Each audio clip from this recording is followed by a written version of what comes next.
Man, yo, what's going on? What's going on? Today, just trying to survive a scorch right now, man. Too much scorching right now. Man, yeah, definitely. Really get to the business right now. I really want to drop this video for a while. Fun fact of history.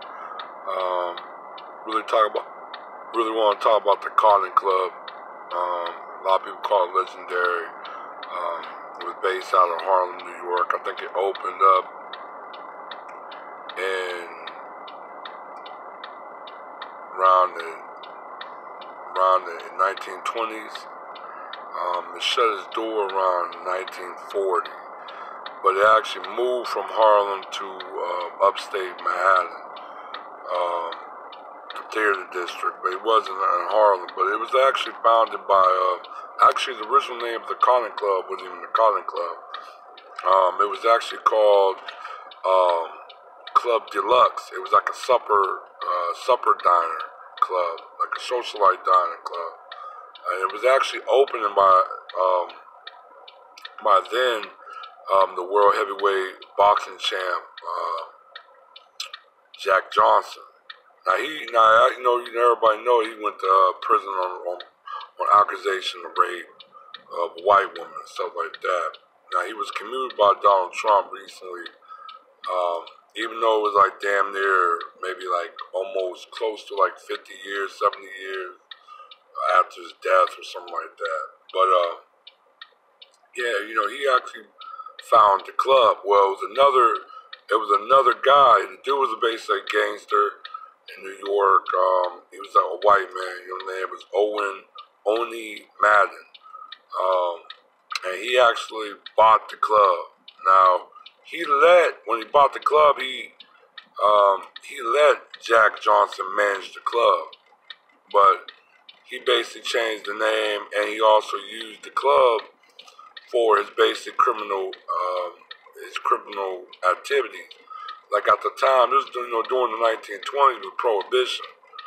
That means it was basically illegal to sell alcohol or to make alcohol, or all above, you know what I'm saying? So he actually used the club, and he called it the Cotton Club, and he used that club to basically to sell a lot of illegal contraband like alcohol, marijuana, a little bit of cocaine. There was a lot of things going on in the Cotton Club. Really, what made the Cotton Club so somewhat iconic in a way during that time period was it was a string of great musicians and performers and entertainers that used to go to the Cotton Club.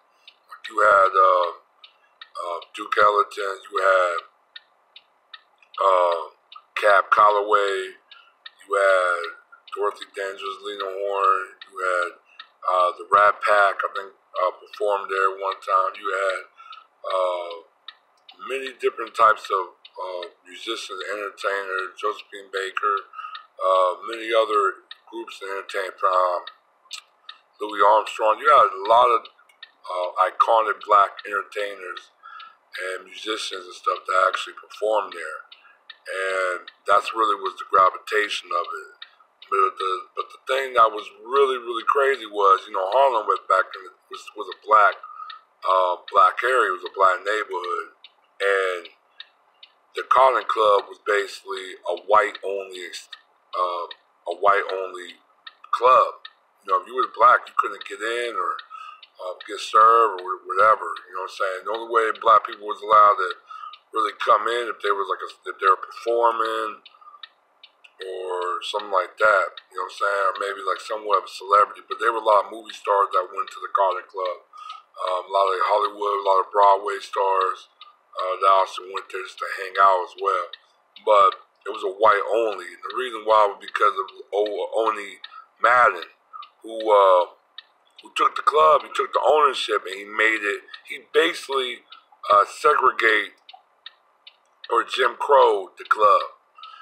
Now, you got a white person in a majority, up north, in New York, in a majority, very affluent black area, bought a building and segregate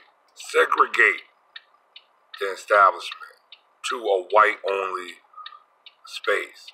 So that lets you know, and that's what that was almost like the first taste of somewhat of a gentrification. Like that's what gentrification can really do to an area of a certain racial group, definitely pertaining to black people or black American. But yeah, it was basically white only. Now I think around 1936 was the last time it basically had to be moved. They actually was forced to move because the resident of Harlem wasn't going to take that shit no more. They wasn't going to allow this club to operate in a southern mentality operation. It's not. They wasn't going to have this place just be white only, and you're in their neighborhood. So they pushed them out. They basically raised enough hell. They got them to move. They shut it down in Harlem and moved to Manhattan. So they basically moved to Manhattan. I think they opened for like a few more years, and they finally closed their door like 1940. But yeah, that was just the thing about a little bit of gentrification could do in a pretty much a black area. You know, once people start moving in and they buy some property, their purpose is not to adapt to your space or to your surrounding or to your environment. Their purpose is to remodernize that into their own liking. That's what gentrification is. It's not adapting. It's more of basically conquer and assimilation, but it's not assimilation to the environment.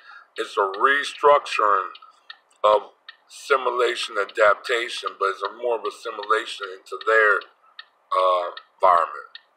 You know what I'm saying? That's what gentrification is kind of like. And that was a taste of gentrification, just a calling club.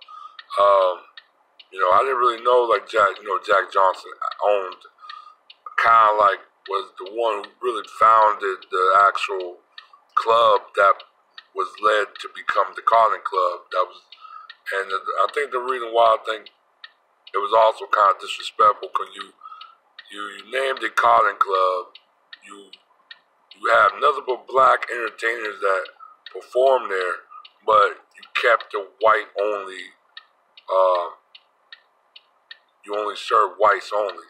So it was like almost like a prelude, not a prelude, but like a total backhand compliment to the blacks in Harlem for like, you had this white man buy the club, named at the Calling Club, knowing Calling was a principal product of slavery in that at that time for the United States, especially in the South. And you go and name a club and name that club specifically in that black area.